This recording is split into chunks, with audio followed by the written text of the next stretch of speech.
Hey guys, today we're going to talk about creating a healthy relationship with food. And I always start here when I'm working with my gals, because this is the mindset piece of your eating is the most important piece. Your health, your hormones, your gut health, your relationship with your body, how you show up in the world, it's all up here. And when we, if you've ever seen, one of my favorite documentaries is called Heal, H-E-A-L, it's on Netflix.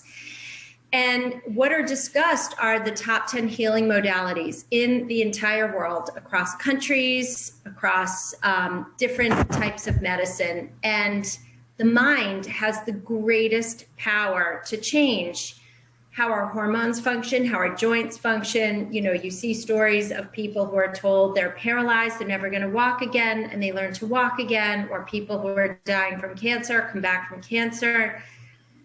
The mind produces miracles, and the body achieves what the mind believes. So I can give any of you the best diet and supplements in the world, but if your mind isn't dialed in, and I'm not saying you have to have a perfect mindset or you can never think a negative thought. That's not true.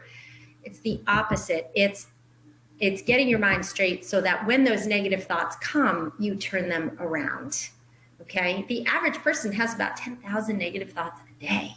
So it's our goal to question that narrative and turn it around and give ourselves the opportunity for growth and expansion and healing. So years ago, I studied with Geneen Roth. If you haven't read her books are G-E-N-E-E-N, Geneen Roth. She's been on Oprah now. You know, Oprah discovered her much later in the game, but she's really wrote a lot of great books on eating and food and healed her own addiction to eating disorders, you know, through changing her thoughts around food and her body and self-acceptance. Didn't come overnight, came with work, but to this day, I still use a lot of those principles with my clients, especially if, you know, you've ever had not only an eating disorder, but just disordered eating, or your body's going through changes, right? You, even month to month, your body goes through changes, the first versus the second week of your cycle.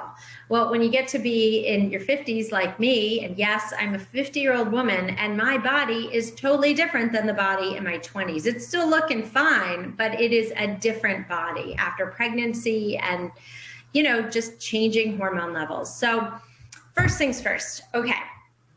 Eat, you can write these down or you could just listen to this and let it wash over you. Eat when you are hungry. If you don't know how to dial into whether or not you are hungry, and Roxy, I can give you a PDF to load on this as well.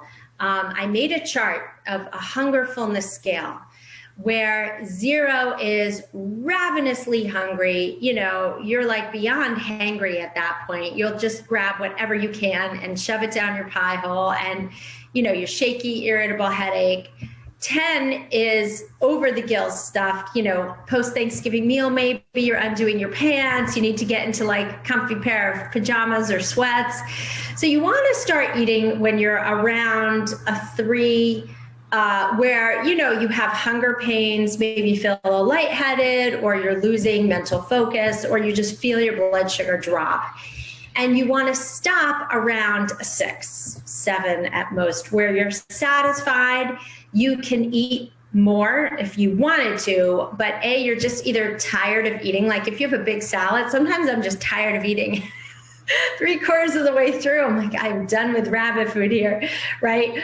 But honestly, it should be where you're satisfied and you can push your food away. That's a really important part. Now, if you don't know, some people honestly don't know hunger cues or fullness cues because they're so used to eating past the point of that. Then using this scale before and after you eat is really important to check in with yourself. And put your fork down between bites and say, am I full? Do I want more? Or am I just eating because it's there? So check in with yourself and eat when you're hungry. Okay, eating down in a calm environment. Ideally, this does not include dashboard dining or like walking down the street or in front of a computer or having a stressful conversation. When you are stressed, your digestive tract shuts down completely. Your body goes into fight or flight. And when you're releasing a lot of cortisol, so you're not going to digest your food anyway. You're going to feel really bloated and stressed out. So put your food down, come back to it later if you're really too stressed. Or if you find you're eating like right before a big meeting or presentation, maybe you want to rethink that and wait till after. You want to eat without distractions. This is by far the biggest challenge today because we have these nasty suckers in our lives, okay, which can be very productive, but also very annoying. So I leave my office is on the second floor of my house. So my kitchen is on my first floor. So I leave my phone in my office when I go to eat lunch, because if I don't, I will be on that damn phone and I'll be checking my Instagram and the news feed and my email. And then like, I'm not dialed into eating. I overeat inevitably, which you will too, trust me. And you will look down and your food is gone, but you make no connection between your head and your stomach and whether or not you're registering fullness. So I've just noticed a much greater sense of satisfaction. And when you're satisfied, guess what? You eat less because you're paying attention to your sensations of fullness. So I'm not going to lie and say I'm perfect at it, but I'm much better than I used to be, and it really helps. And I know it's hard if you live alone or if you are eating your meals alone, it's very hard, but I promise you it's so worth the work. And even if you just do one of these steps, by the way, it will be worth the work, I promise.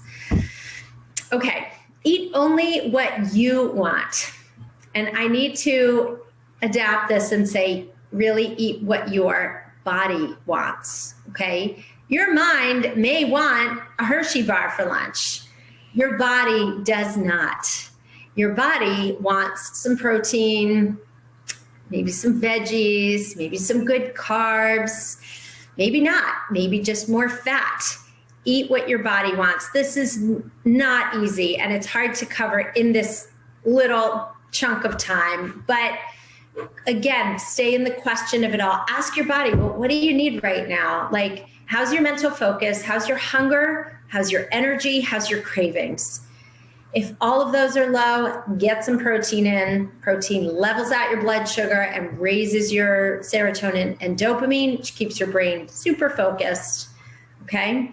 And maybe you're not actually hungry, or maybe you just need a nap too. Maybe you don't even need food right now. Maybe you need a nap and then food.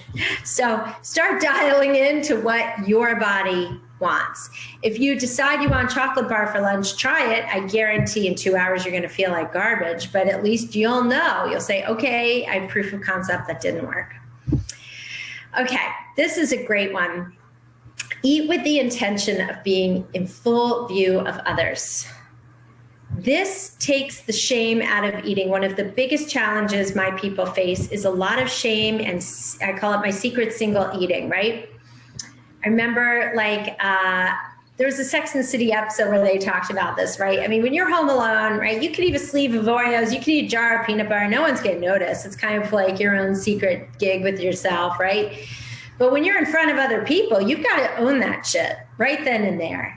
And so it's really important, and especially if you've got kids or family members who are modeling your eating behavior, parents, whatever, eat without any shame. You take that food, you put it in a bowl, you eat out of the bowl. You don't eat out of the bag, you eat out of the bowl. Our bodies are trained to finish whatever food's in front of us.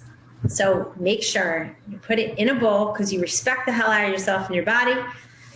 The other night I had like a salt bowl's worth of ice cream. I have ice cream about 3 times a year, okay? It was Memorial Day weekend. I was like, that caramel cone looks damn fine that my son was eating. I put some fudge sauce on it, and I ate it with an espresso spoon. And I laughed. I was like, do you see what a binger I am? I mean, seriously, the bowl's like this big, okay? So we were pissing ourselves laughing. But you know, it's everything goes in a bowl or on a plate, okay? And you taste your food. Okay, so this is the next one. Eat with enjoyment, gusto, and pleasure. I do an exercise.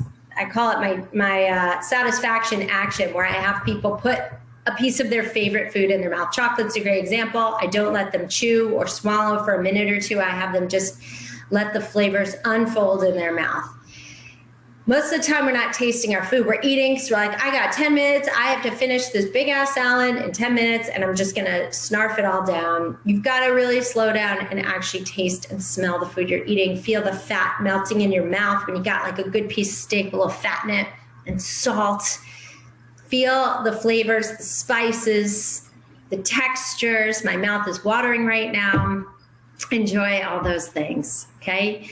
So put yourself in your life, spend time in the non-charge parts of your life, make eating an experience where you're present, and you will never overeat a day in your life again. So in our next video, we're gonna be talking more about cravings and protein. So see you soon.